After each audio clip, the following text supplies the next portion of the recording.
Bismillahirrahmanirrahim. Assalamualaikum warahmatullahi wabarakatuh.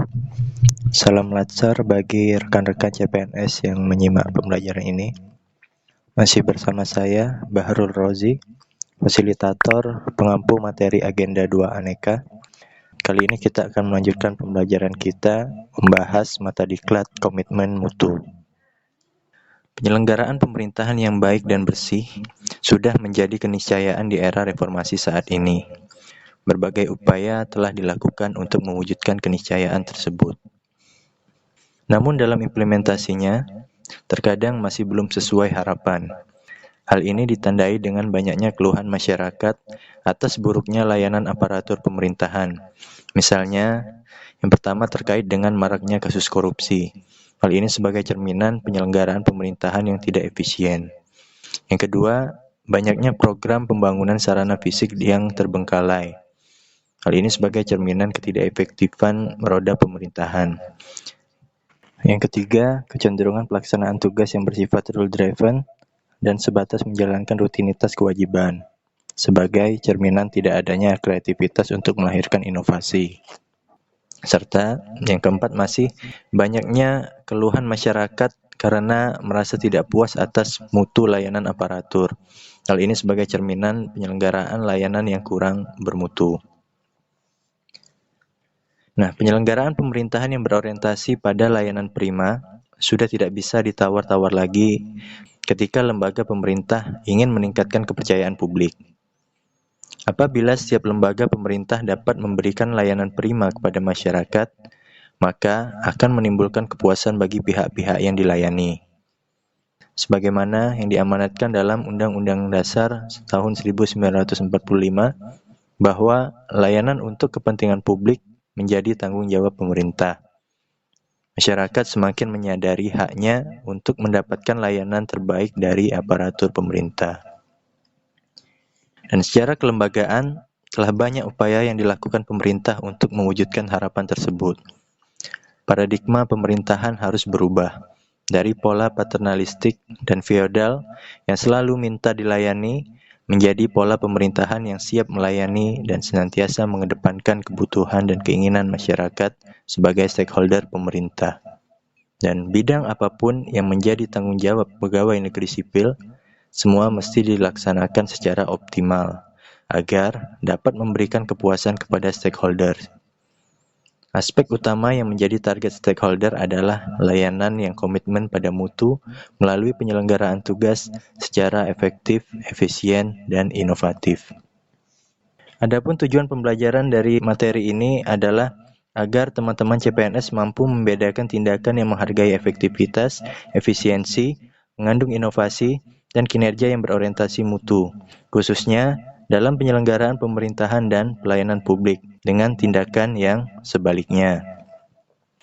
Dan selain itu, kompetensi dasar lainnya yang ingin dicapai melalui pembelajaran ini adalah kemampuan aktualisasi teman-teman untuk, yang pertama, menciptakan berbagai tindakan kreatif dalam memberikan layanan publik.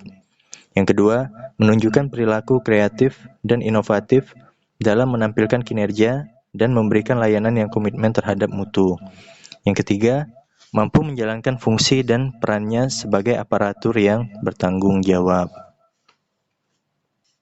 Nah, materi dalam modul komitmen mutu ini terdiri dari dua pokok bahasan, yaitu pemahaman konsep mengenai efektivitas, efisiensi, inovasi, dan mutu penyelenggaraan pemerintah. Dan pokok bahasan berikutnya adalah tentang aktualisasi, inovasi, dan komitmen mutu. Konsep efektivitas, efisiensi, inovasi, dan mutu. Yang pertama, konsep efektivitas dan efisiensi. Menurut Richard L. Duff, dalam Tita Maria Kanita, mendefinisikan bahwa efektivitas organisasi berarti sejauh mana organisasi dapat mencapai tujuan yang ditetapkan, atau berhasil mencapai apapun yang coba dikerjakannya. Efektivitas organisasi berarti memberikan barang atau jasa yang dihargai oleh pelanggan. Sedangkan efisiensi organisasi adalah jumlah sumber daya yang digunakan untuk mencapai tujuan organisasional. Efisiensi organisasi ditentukan oleh berapa banyak bahan baku, uang, dan manusia yang dibutuhkan untuk menghasilkan jumlah keluaran tertentu. Efisiensi dapat dihitung sebagai jumlah sumber daya yang digunakan untuk menghasilkan barang atau jasa. Dengan demikian, dapat disimpulkan bahwa efisiensi diukur dari ketepatan realisasi penggunaan sumber daya dan bagaimana pekerjaan dilaksanakan, sehingga dapat diketahui ada atau tidak adanya pemborosan sumber daya, penyalahgunaan alokasi, penyimpangan prosedur, dan mekanisme yang keluar alur.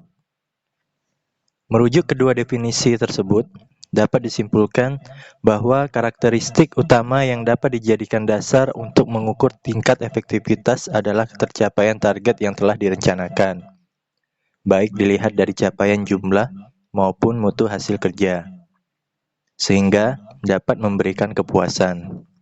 Sedangkan tingkat efisiensi diukur dari penghematan biaya, waktu, tenaga, dan pikiran dalam menyelesaikan kegiatan. Oleh karena itu, jika dalam pelaksanaan tugas tidak memperhatikan efektivitas dan efisiensi, maka akan berdampak pada ketidaktercapaian target kerja, menurunkan kredibilitas institusi tempat bekerja, dan bahkan akan menimbulkan kerugian. Yang kedua, konsep inovasi. Inovasi bisa muncul karena ada dorongan dari dalam untuk melakukan perubahan, atau bisa juga inovasi muncul karena ada desakan kebutuhan dari pihak eksternal, misalnya permintaan pasar. Inovasi lahir dari imajinasi pemikiran orang-orang kreatif, dan lahirnya kreativitas didorong oleh munculnya ide atau gagasan baru untuk keluar dari rutinitas yang membosankan. Munculnya ide atau gagasan baru, kreativitas, dan inovasi dilatar belakangi oleh semangat belajar yang tidak pernah pudar, yang dijalani dalam proses pembelajaran secara berkelanjutan. Demikian juga halnya inovasi dalam layanan publik, mestinya mencerminkan hasil pemikiran baru yang konstruktif, sehingga akan memotivasi setiap individu untuk membangun karakter dan mindset baru sebagai aparatur penyelenggara pemerintahan, yang diwujudkan dalam bentuk profesionalisme layanan publik yang berbeda dari sebelumnya, bukan sekedar menjalankan atau menggugurkan tugas rutin. Demikian juga di lingkungan lembaga pemerintahan, aparatur dapat mengembangkan daya imajinasi dan kreativitasnya untuk melahirkan terobosan-terobosan baru dalam meningkatkan efektivitas dan efisiensi layanan, sepanjang tidak bertentangan dengan peraturan perundang-undangan. Selain perubahan pada aspek fisik dari mutu produk yang dihasilkan, inovasi bisa juga menyentuh aspek mutu layanannya. Inovasi yang diciptakan untuk layanan publik mesti menjadi tanggung jawab para penyelenggara pelayanan publik pada institusi apapun. Bahkan, semua aparatur pada setiap level organisasi dituntut untuk dapat memahami esensi dan manfaat inovasi tersebut, serta dapat melaksanakannya dengan baik. Inovasi yang lahir akan membawa perubahan bagi organisasi. Dengan demikian, dapat disimpulkan bahwa esensi yang terkandung dalam istilah inovasi adalah perubahan. Selanjutnya, konsep dasar dan pengertian mutu. Berdasarkan pendapat para ahli, dapat disimpulkan bahwa mutu mencerminkan nilai keunggulan produk atau jasa yang diberikan kepada pelanggan atau customer sesuai dengan kebutuhan dan keinginannya, dan bahkan melampaui harapannya. Mutu merupakan salah satu standar yang menjadi dasar untuk mengukur capaian hasil kerja. Mutu juga dapat dijadikan sebagai alat pembeda atau pembanding dengan produk atau jasa sejenis lainnya yang dihasilkan oleh lembaga lain sebagai pesaing atau kompetitor. Kepuasan pelanggan atau konsumen terhadap mutu suatu produk atau jasa yang sama bisa berbeda-beda, tergantung dari sudut pandang masing-masing ataupun preferensi nilai yang digunakannya sebagai rujukan.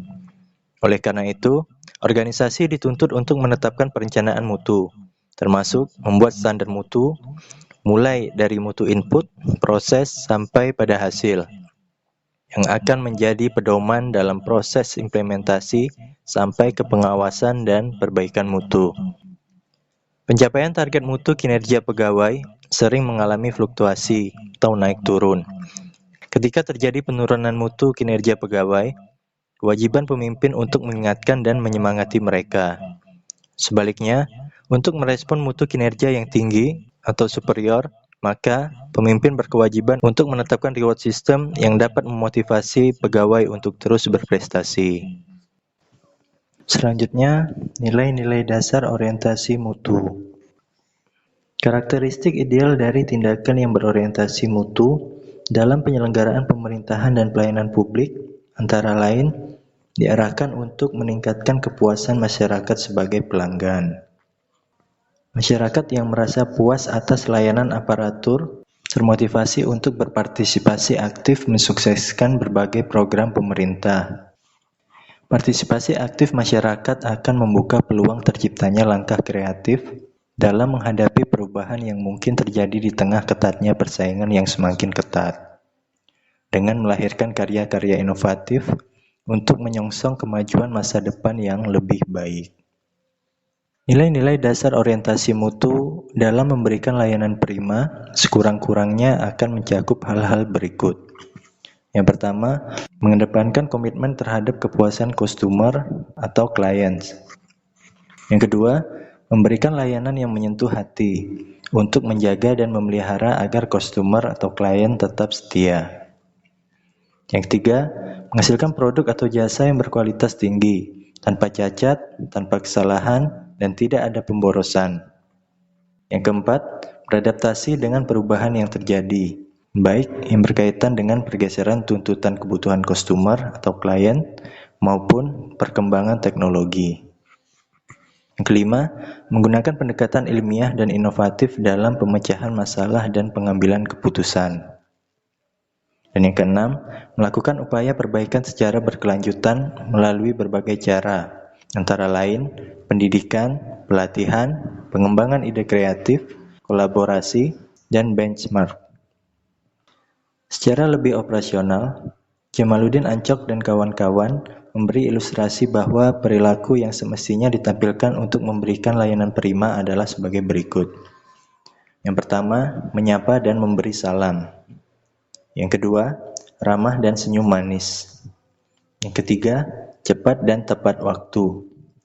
Yang keempat, mendengarkan dengan sabar dan aktif. Yang kelima, penampilan yang rapi dan bangga akan penampilan. Yang keenam, terangkan apa yang saudara lakukan. Yang ketujuh, jangan lupa mengucapkan terima kasih. Yang kedelapan, perlakukan teman sekerja seperti pelanggan. Dan yang kesembilan, mengingat nama pelanggan. Dengan demikian, esensi dari pelayanan adalah memberi sesuatu kepada pihak lain. Hal ini mengandung makna bahwa layanan yang berorientasi mutu akan terwujud tatkala apa yang diberikan dapat diterima oleh pihak lain dengan baik, sehingga mereka merasa puas. Langkah baiknya apabila seluruh aparatur penyelenggara pemerintahan dapat menampilkan kinerja yang merujuk pada nilai dasar orientasi mutu dalam memberikan pelayanan kepada publik. Setiap individu aparatur turut memikirkan bagaimana langkah perbaikan yang dapat dilakukan dari posisinya masing-masing. Di lain pihak, pimpinan melakukan pemberdayaan aparatnya secara optimal dan memberikan arah menuju terciptanya layanan prima yang dapat memuaskan stakeholder dengan memberikan superior customer value. Hal ini berarti bahwa memberikan layanan yang bermutu tidak boleh berhenti ketika kebutuhan customer sudah dapat dipenuhi, melainkan harus terus ditingkatkan dan diperbaiki agar mutu layanan yang diberikan dapat melebihi harapan customer. Layanan hari ini harus lebih baik dari hari kemarin, dan layanan hari esok akan menjadi lebih baik dari hari ini. Banyak cara yang dapat dilakukan untuk senantiasa memperbaiki mutu layanan dari aparatur penyelenggara pemerintahan atau pegawai ASN kepada publik. Antara lain, memahami fungsi, tugas pokok, dan peran yang diberikan institusi, memiliki kompetensi yang sesuai dengan bidang pekerjaannya, merencanakan target mutu layanan yang akan ditampilkan, memahami karakter pelanggan yang akan dilayani, menguasai teknik pelayanan prima, melayani dengan hati, menerima kritik dan saran untuk perbaikan ke depannya. Dan tugas utama aparatur bukan melayani pimpinan, melainkan mesti memberikan layanan kepada publik secara prima atau excellent service, sebagaimana ditetapkan dalam Undang-Undang Nomor 5 Tahun 2014 tentang ASN, khususnya dalam Pasal 4, Pasal 5, Pasal 10, dan Pasal 11. Tanggung jawab mutu ada pada setiap level organisasi. Pada level puncak, bertanggung jawab atas mutu layanan institusi secara keseluruhan untuk membangun citra kelembagaan dan keunggulan bersaing. Pada level strategik bisnis, unit level tanggung jawab mutu berkaitan dengan penetapan diversifikasi mutu pada setiap unit kerja sesuai dengan target masing-masing. Pada level fungsional, bertanggung jawab atas mutu hasil setiap layanan yang diberikan di unit-unit pendukung. Sedangkan pada level unit dasar, tanggung jawab mutu berkaitan dengan aktivitas atau rencana aksi yang dilaksanakan di masing-masing unit kerja. Pelayanan publik yang bermutu perlu didukung oleh instrumen yang memungkinkan pelanggan dapat menilai mutu dari layanan tersebut, sehingga terdapat kesepakatan antara pemberi layanan dengan yang diberi layanan tentang nilai dari layanan maupun kinerja pelayanannya. Dalam lampiran keputusan Menteri Pendayagunaan Aparatur Negara atau Menpan nomor Kep/M-2/PAN/2/2004 tentang pedoman umum penyusunan indeks kepuasan masyarakat unit pelayanan instansi pemerintah, dinyatakan bahwa indeks kepuasan masyarakat diukur oleh 14 unsur sebagai berikut. Yang pertama, prosedur pelayanan, yaitu kemudahan tahapan pelayanan yang diberikan kepada masyarakat dilihat dari sisi kesederhanaan alur pelayanan. Yang kedua, persyaratan pelayanan, yaitu persyaratan teknis dan administratif yang diperlukan untuk mendapatkan pelayanan sesuai dengan jenis pelayanannya. Yang ketiga, kejelasan petugas pelayanan, yaitu keberadaan dan kepastian petugas yang memberikan pelayanan, nama, jabatan, serta kewenangan dan tanggung jawabnya. Yang keempat, kedisiplinan petugas pelayanan, yaitu kesungguhan petugas dalam memberikan pelayanan terutama terhadap konsistensi waktu sesuai ketentuan yang berlaku. Yang kelima, tanggung jawab petugas pelayanan, yaitu kejelasan wewenang dan tanggung jawab petugas dalam penyelenggaraan dan penyelesaian pelayanan. Yang keenam, kemampuan petugas pelayanan, yaitu tingkat keahlian dan keterampilan yang dimiliki petugas dalam memberikan atau menyelesaikan pelayanan kepada masyarakat. Yang ketujuh, kecepatan pelayanan, yaitu target waktu pelayanan dapat diselesaikan dalam waktu yang telah ditentukan oleh unit penyelenggara pelayanan. Yang kedelapan, keadilan mendapatkan pelayanan, yaitu pelaksanaan pelayanan dengan tidak membedakan golongan atau status masyarakat yang dilayani. Yang kesembilan, kesopanan dan keramahan petugas, yaitu sikap dan perilaku petugas dalam memberikan pelayanan kepada masyarakat secara sopan dan ramah, serta saling menghargai dan menghormati. Yang kesepuluh, kewajaran biaya pelayanan, yaitu keterjangkauan masyarakat terhadap besarnya biaya yang ditetapkan oleh unit pelayanan. Yang kesebelas, kepastian biaya pelayanan, yaitu kesesuaian antara biaya yang dibayarkan dengan biaya yang telah ditetapkan. Yang ke-12, kepastian jadwal pelayanan, yaitu pelaksanaan waktu pelayanan sesuai dengan ketentuan yang telah ditetapkan. Yang ke-13, kenyamanan lingkungan, yaitu kondisi sarana dan prasarana pelayanan yang bersih, rapi, dan teratur sehingga dapat memberikan rasa nyaman kepada penerima pelayanan.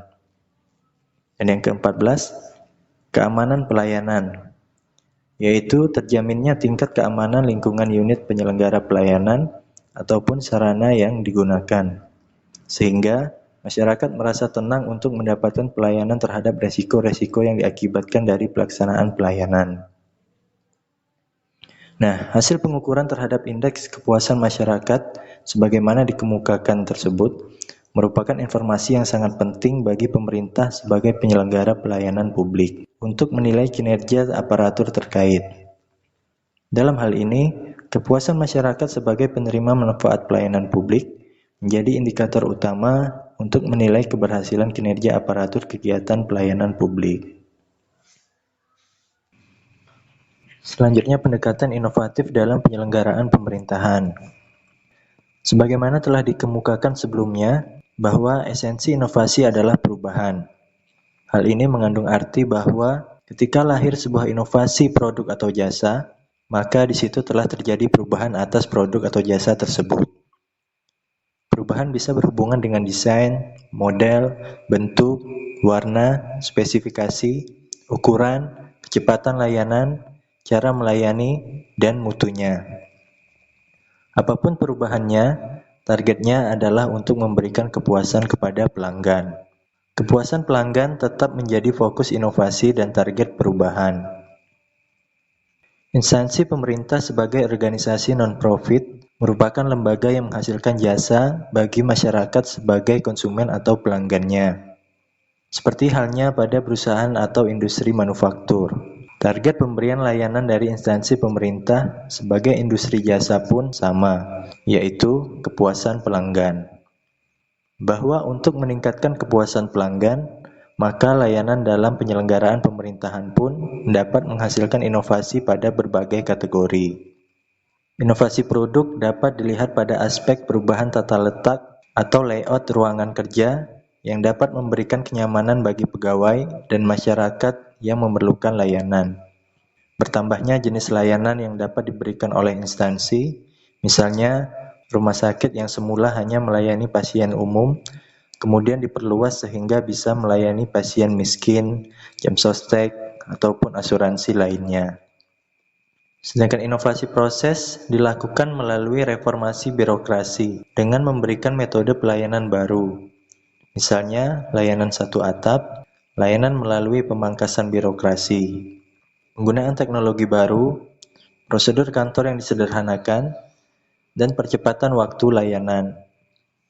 Inovasi posisi terjadi karena adanya reposisi persepsi dalam konteks khusus. Misalnya, perubahan persepsi pakaian serba hitam yang semula digunakan sebagai tanda berkabung, namun sekarang telah bergeser pada suasana elegan.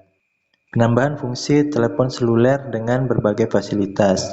Penggunaan telepon seluler sebagai media komunikasi yang semakin meluas sampai ke pelosok desa. Inovasi paradigma berhubungan dengan perubahan model mental yang mengubah mindset pelanggan dalam hal mendapatkan layanan. Misalnya, mesin ATM yang dapat digunakan untuk mengambil dan atau menyimpan uang dari dan di bank. Layanan berbasis internet, e-banking, e-commerce, e-learning, e-procurement, email, e-business, dan berbagai layanan online lainnya. Inovasi dalam penyelenggaraan pemerintahan akan senantiasa dikaitkan dengan aspek kebaruan yang terjadi dalam layanan yang diberikan. Pemutakhiran data penduduk, pemetaan lokasi sekolah, penyusunan program kerja baru, evaluasi kinerja berkelanjutan, catatan laporan keuangan merupakan bukti adanya kebutuhan untuk terus memperbarui data dan informasi di lingkungan instansi pemerintah.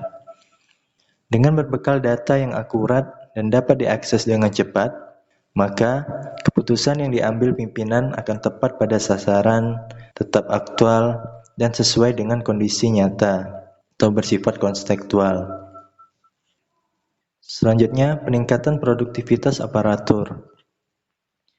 Secara spesifik, istilah produktivitas dapat dimaknai dari dua sisi, yaitu proses dan hasil.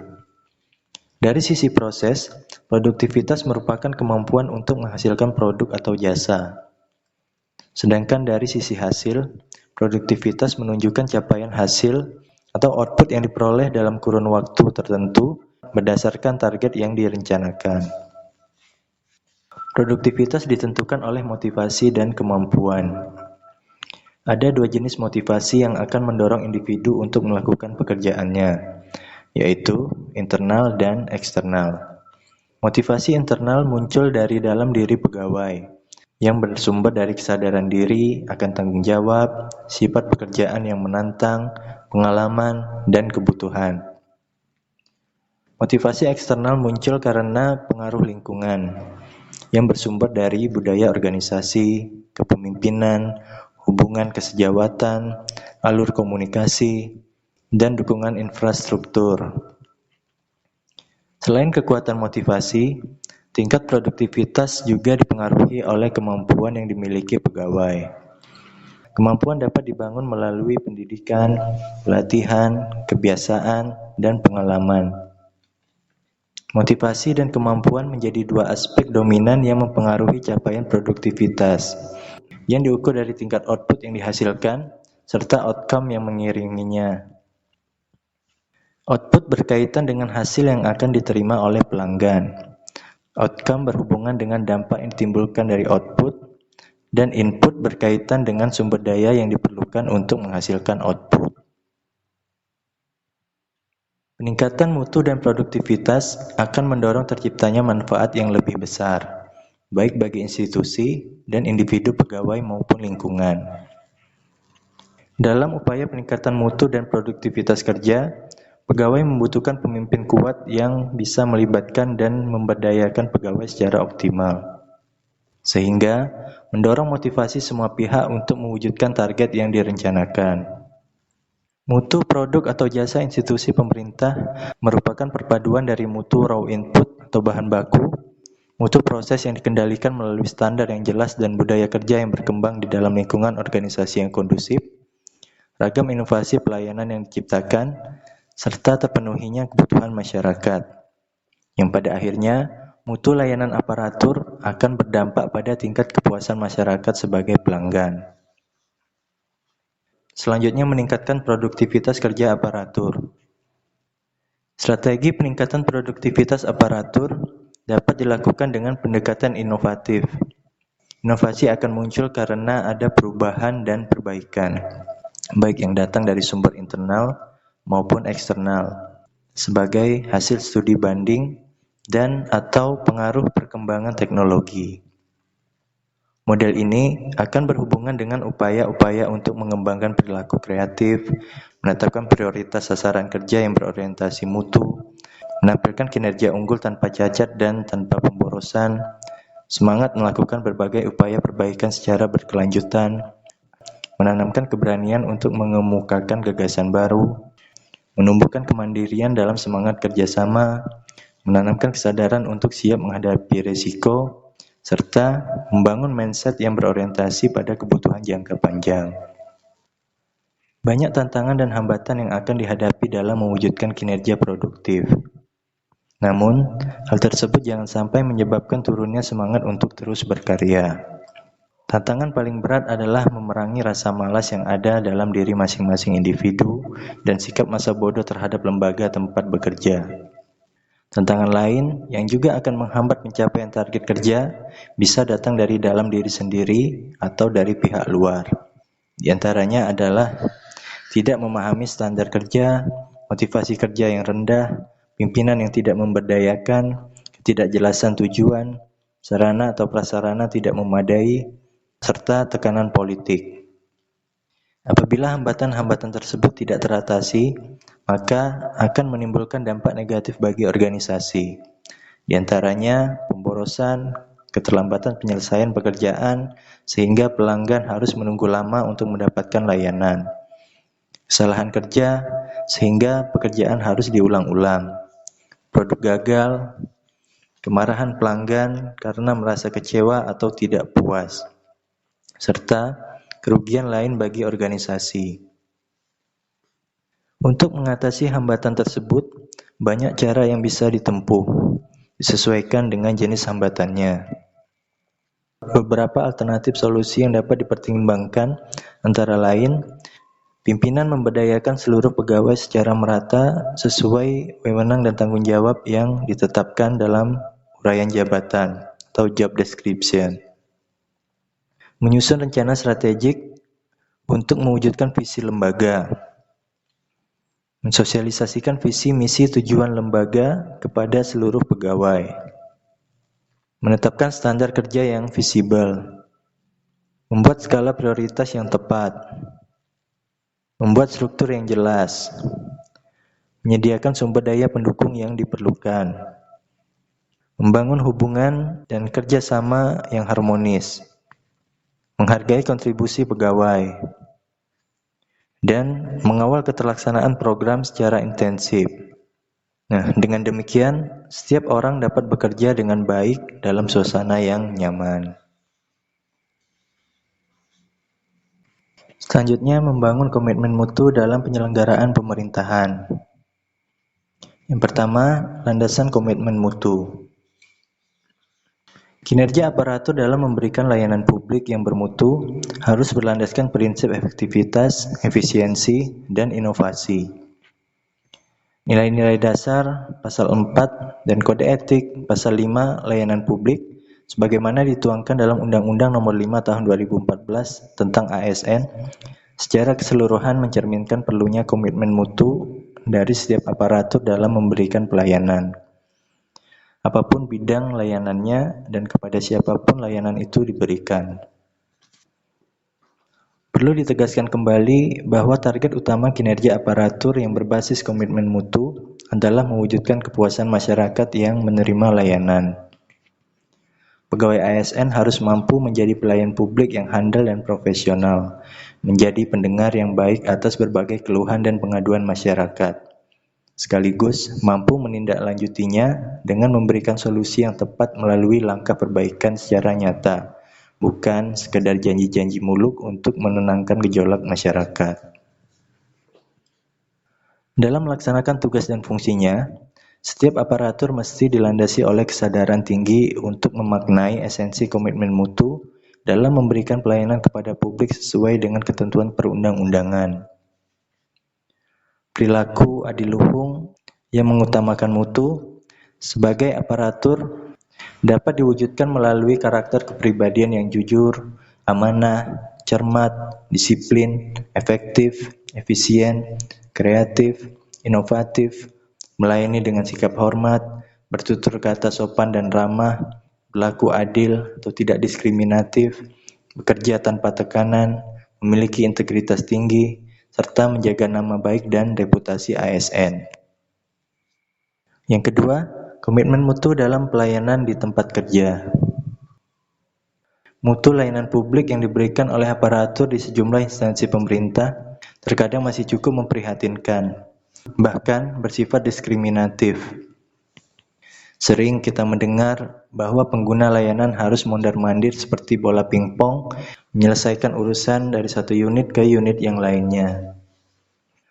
Kondisi ini terjadi karena masing-masing unit tidak peduli dengan apa yang dikerjakan oleh unit lain. Sebaliknya, mereka menuntut masyarakat sendiri yang harus memahami apa yang dikerjakan oleh masing-masing unit. Pengguna layanan acap kali harus gerilya dari satu meja ke meja yang lain atau dari satu instansi ke instansi yang lain. Alhasil, masyarakat bukannya dilayani dengan baik, tetapi justru harus melayani para birokrat. Perilaku kerja PNS yang bermalas-malasan, tidak profesional, kurang bertanggung jawab, penyelenggaraan pemerintahan yang tumpang tindih, dan prosedur kerja yang belit-belit dan tidak jelas alurnya, realitas tersebut mendorong perlunya reformasi birokrasi, khususnya terkait reformasi budaya kerja aparatur, agar dapat mewujudkan aparatur yang profesional dalam memberikan layanan prima kepada publik. Undang-Undang Nomor 5 Tahun 2014 Pasal 12 menjelaskan bahwa pegawai ASN bertugas untuk yang pertama, melaksanakan kebijakan publik yang dibuat oleh pejabat pembina kepegawaian sesuai dengan ketentuan peraturan perundang-undangan. Yang kedua, memberikan pelayanan publik yang profesional dan berkualitas. Dan yang ketiga, mempererat persatuan dan kesatuan Negara Kesatuan Republik Indonesia. Merujuk pasal tersebut, posisi pegawai ASN sebagai aparatur memiliki tanggung jawab utama untuk memberikan pelayanan kepada masyarakat. Aparatur bekerja untuk kesejahteraan dan kepuasan masyarakat. Sehubungan dengan hal itu, pemerintah telah mengembangkan program reformasi pelayanan publik yang berorientasi pada pelayanan yang adil dan bermutu. Ada dua paradigma layanan yang diberikan aparatur. yaitu merujuk pada ketentuan peraturan perundang-undangan dan merujuk pada kebutuhan masyarakat. Dan dewasa ini sudah banyak program pemerintah pusat maupun pemerintah daerah yang digulirkan sebagai bentuk inovasi layanan publik. Misalnya, kebijakan pemerintah dalam bentuk sistem pelayanan terpadu satu pintu, pelayanan terpadu satu atap, single window, layanan mobile, pos keliling, perpustakaan atau taman bacaan keliling, percepatan waktu layanan, pemangkasan alur birokrasi, pemesanan tiket perjalanan melalui toko terdekat, layanan online, komunikasi informasi berbasis web, dan sebagainya. Namun terkadang dalam implementasinya, program inovasi layanan belum didukung penuh oleh seluruh aparat yang ada di bawahnya. Masih ada oknum aparat yang mencoba-coba melakukan penyimpangan untuk sekedar mendapatkan imbalan materi atau finansial demi kepentingan pribadi. Demikian pula dari pihak masyarakat yang membutuhkan layanan. Masih banyak yang tidak mengindahkan ketentuan yang ada, sekedar untuk mendapatkan layanan yang diprioritaskan. Tanpa ragu dan tanpa rasa malu, mereka melakukan upaya suap agar mendapat perlakuan khusus. Misalnya, tidak perlu antri, proses didahulukan, dan perlakuan atau layanan yang superior. Inovasi penting dalam membangun mutu layanan publik. Karena inovasi dapat memberikan layanan yang cepat, murah, dan lebih baik. Selain itu, inovasi juga penting untuk meningkatkan kemampuan organisasi dalam beradaptasi dengan perubahan lingkungan seperti perubahan perundangan, sosial, teknologi, ekonomi, dan fisik. Masyarakat sekarang sudah sadar akan haknya dan menuntut adanya informasi dan transparansi dari pemerintah akan pentingnya peningkatan pelayanan publik. Oleh karena itu, sudah saatnya pemerintah mulai membangun budaya mutu untuk meningkatkan kepercayaan masyarakat akan kinerja pemerintahan khususnya di bidang pelayanan publik. Dalam membangun budaya mutu, diperlukan adanya keterlibatan dan kerjasama tim yang tangguh, pengembangan pegawai melalui diklat, peningkatan mutu secara berkesinambungan, dan keterlibatan pelanggan. Budaya mutu merupakan kelangsungan hidup organisasi dan eksistensi sebuah organisasi, serta menjalin kerjasama dengan pelanggan, sebagai umpan balik dalam rangka perbaikan budaya mutu. Pada era kompetisi global, kinerja aparatur mesti mencerminkan sebagai knowledge worker atau pekerja yang berpengetahuan, memiliki kompetensi sesuai yang dibutuhkan dalam formasi jabatan, dan mampu menetapkan skala prioritas atas target kinerjanya. Aparatur dituntut untuk memiliki pengetahuan yang mumpuni terkait bidang pekerjaan yang akan menjadi tanggung jawabnya, serta kemampuan untuk menguasai teknologi yang menunjang pelaksanaan tugasnya.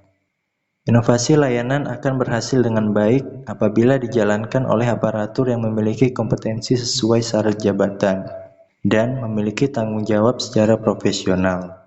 Dari mereka akan lahir layanan bermutu yang dapat memuaskan stakeholder, baik internal maupun eksternal. Kinerja aparatur secara individual pada akhirnya memberikan kontribusi bagi tercapainya visi, misi, dan tujuan institusinya. Selanjutnya, berpikir kreatif. Yang pertama, kreativitas dalam pelayanan. Individu yang kreatif akan memiliki dorongan kuat untuk senantiasa mencari kebaruan, menemukan sesuatu yang berbeda dari yang sudah ada, menciptakan keunikan yang pada akhirnya akan melahirkan karya-karya inovatif. Kreativitas dalam pelayanan merupakan aktualisasi hasil berpikir kreatif. Semangat untuk memberikan layanan yang kreatif akan menjadi salah satu pendorong timbulnya kepuasan bagi masyarakat yang dilayani. Layanan yang kreatif dan kepuasan masyarakat menjadi bagian tak terpisahkan dari upaya lembaga pemerintah dalam mencapai visi, misi, dan tujuannya. Pada dasarnya, keberadaan pemerintah sebagai penyelenggara wewenang dan kekuasaan untuk mengatur kehidupan dan kesejahteraan masyarakat harus dilengkapi dengan infrastruktur yang kondusif. Dan yang paling utama, didukung oleh sumber daya manusia atau aparatur yang memahami posisi dan perannya dengan baik. Sebagaimana ditegaskan dalam pasal 1 Undang-Undang Nomor 5 Tahun 2014 tentang ASN, bahwa pegawai ASN harus menampilkan diri sebagai sosok yang profesional, memiliki nilai dasar, etika profesi, bebas dari intervensi politik, bersih dari praktik korupsi, kolusi, dan nepotisme. Sebaik apapun ide kreatif yang lahir dari pemikiran individual ataupun kelompok, tidak akan memiliki makna apa-apa jika tidak dikomunikasikan dengan baik kepada stakeholder. Yang kedua, teknik berpikir kreatif. Proses berpikir kreatif membutuhkan daya imajinasi yang tinggi, yang mampu keluar dari rutinitas atau berbeda dari kebiasaan sehari-hari. Hasil berpikir kreatif akan melahirkan karya yang inovatif. Demikian pula halnya, tindakan aparatur yang kreatif akan mencerminkan kebaruan dalam pemberian layanan publik. Mengandung inovasi, tidak sekedar mengerjakan rutinitas, melainkan menunjukkan peningkatan mutu kinerja yang dapat dilakukan di tempat kerja masing-masing. Dengan demikian, dapat disimpulkan bahwa keberhasilan penyelenggaraan layanan pemerintahan membutuhkan ketersediaan aparatur yang mampu menampilkan kinerja unggul setiap hari dan siap menghadapi berbagai kemungkinan terjadinya perubahan. Oleh karena itu, aparatur harus dibekali dengan berbagai pengetahuan dan keterampilan praktis yang menunjang kesadarannya akan tugas utama sebagai pelayan publik, bukan untuk mendapatkan pelayanan dari publik. Aparatur harus memiliki semangat kerja yang tinggi, mampu berpikir dan bertindak kreatif, serta memiliki komitmen kuat terhadap mutu, sehingga pada akhirnya akan mendorong lahirnya inovasi layanan. Dabrin, Andrew J. menjelaskan bahwa tahapan proses berpikir kreatif terdiri atas 5 tahapan. Proses ini diawali dengan timbulnya kesadaran terkait adanya peluang baru atau masalah yang perlu segera dipecahkan. Tahap kedua adalah immersion, yaitu dengan mengumpulkan informasi yang relevan untuk merancang berbagai alternatif yang dapat digunakan untuk menciptakan sesuatu yang baru dalam rangka memecahkan masalah ataupun mengisi peluang baru. Tahap ketiga adalah incubation, yaitu menjaga informasi yang dikumpulkan dalam memori bawah sadarnya dengan kuat. Setelah informasi yang diperoleh memadai, kemudian disusun ke dalam pola baru yang bermakna atau meaningful. Tahap keempat adalah insight, yaitu munculnya gagasan solusi pada waktu yang tidak disangka-sangka. Misalnya ketika menjelang tidur, sedang mandi, atau bahkan ketika berolahraga pagi. Mereka menyebutnya dengan istilah aha experience. Tahap kelima adalah verification and application, yaitu munculnya solusi kreatif yang bermanfaat. Prosedur verifikasi mencakup upaya mendapatkan bukti pendukung, persuasi logis, dan bereksperimen dalam gagasan baru. Nah, sebelumnya telah berulang dikemukakan bahwa esensi inovasi adalah perubahan. Dengan demikian, bola inovasi akan terus menggelinding, tidak mengenal titik akhir. Oleh karena itu, dalam hidup dan kehidupan ini akan selalu terjadi perubahan. Respon orang terhadap perubahan tidaklah sama. Jika diamati secara seksama, ada 4 tipe manusia dalam merespon perubahan, yaitu adoptif, adaptif, rejektif, dan apatis. Respon yang adoptif tampak dari sikap orang tersebut yang secara langsung menerima perubahan, tanpa banyak pertimbangan.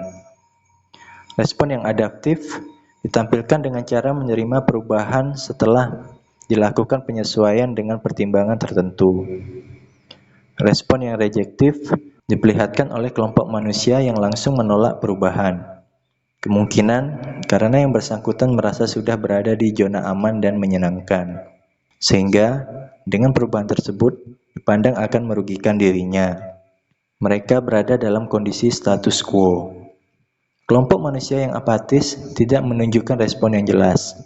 Mereka bersikap acuh tak acuh terhadap perubahan yang terjadi. Dalam arti, mereka tidak menerima dan juga tidak menolak perubahan.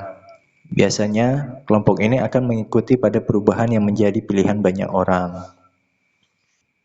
Selanjutnya, membangun komitmen mutu melalui inovasi. Yang pertama, best practice inovasi dalam pelayanan.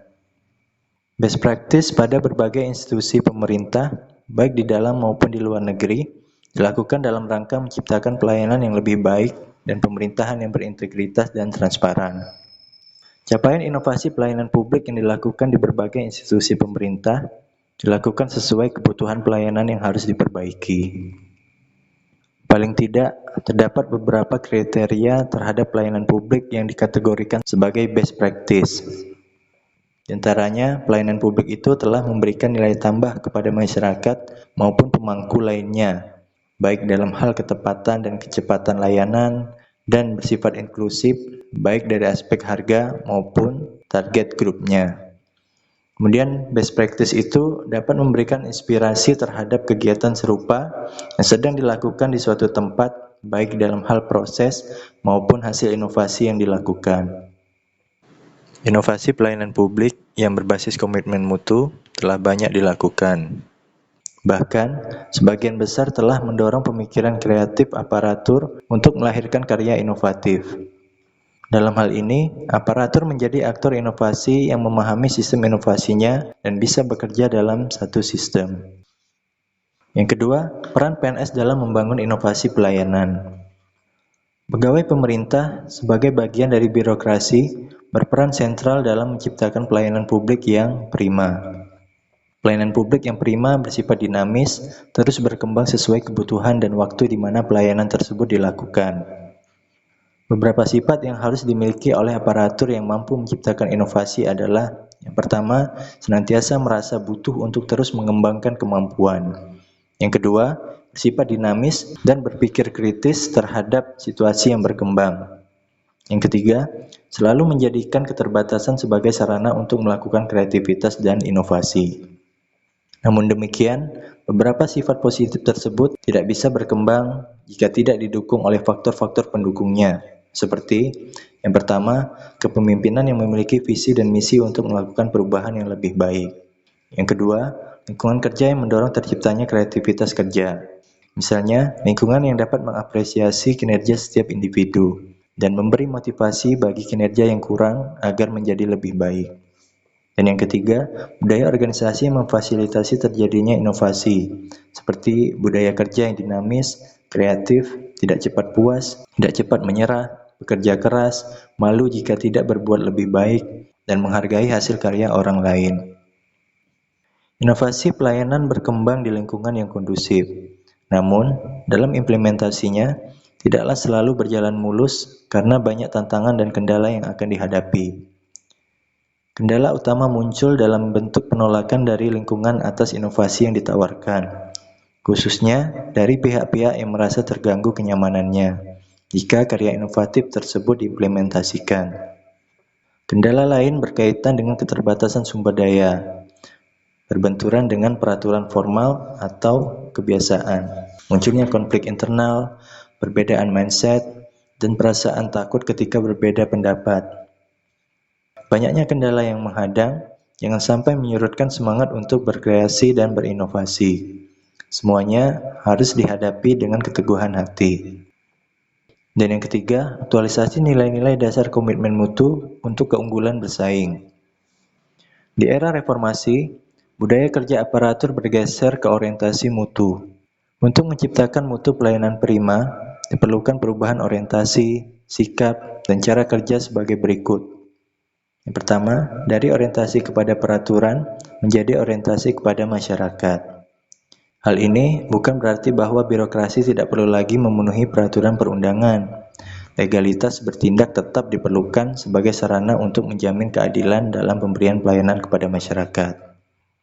Selanjutnya, dari cara kerja dalam tanda petik asal bapak senang dan asal-asalan menjadi orientasi kepada mutu. Konsep mutu mengharuskan setiap orang sadar bahwa sekecil apapun yang dia lakukan pasti akan berdampak luas bagi masyarakat. Oleh karena itu, setiap aparatur diharuskan melakukan pekerjaan yang menjadi tanggung jawabnya secara baik dan benar. Baik artinya pekerjaan dilakukan sesuai dengan tanggung jawabnya. Sedangkan benar artinya pekerjaan dapat diselesaikan tanpa kesalahan, efektif, dan efisien.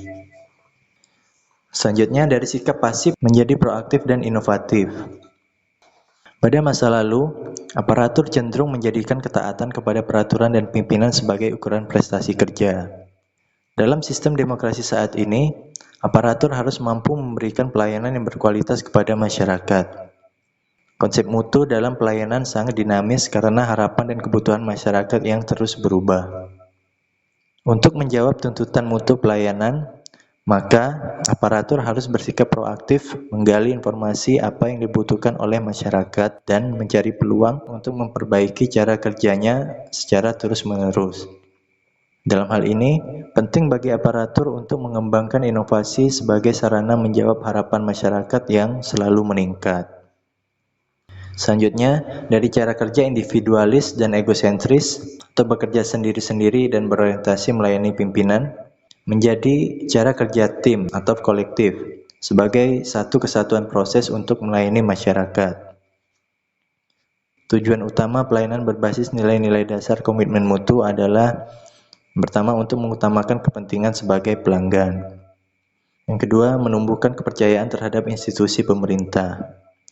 Yang ketiga, meningkatkan kesetiaan dan kepuasan sebagai pelanggan. Dan yang keempat, menjalankan tugas, peran, dan fungsi sesuai dengan ketentuan peraturan perundang-undangan secara akuntabel, profesional, dan inovatif. Aktualisasi nilai-nilai dasar komitmen mutu dalam pelaksanaan tugas aparatur akan mendorong terciptanya iklim atau budaya kerja unggul yang dapat menumbuhkan keberanian untuk menampilkan kreativitas dan inovasi. Dengan demikian, pergeseran orientasi kerja diharapkan dapat memotivasi aparatur untuk mengubah perilaku dan memunculkan mindset baru. Orientasi kerja bukan pada kewajiban menjalankan rutinitas kegiatan, melainkan pada semangat pengabdian untuk memberikan layanan yang terbaik bagi masyarakat, walaupun harus menghadapi banyak kendala.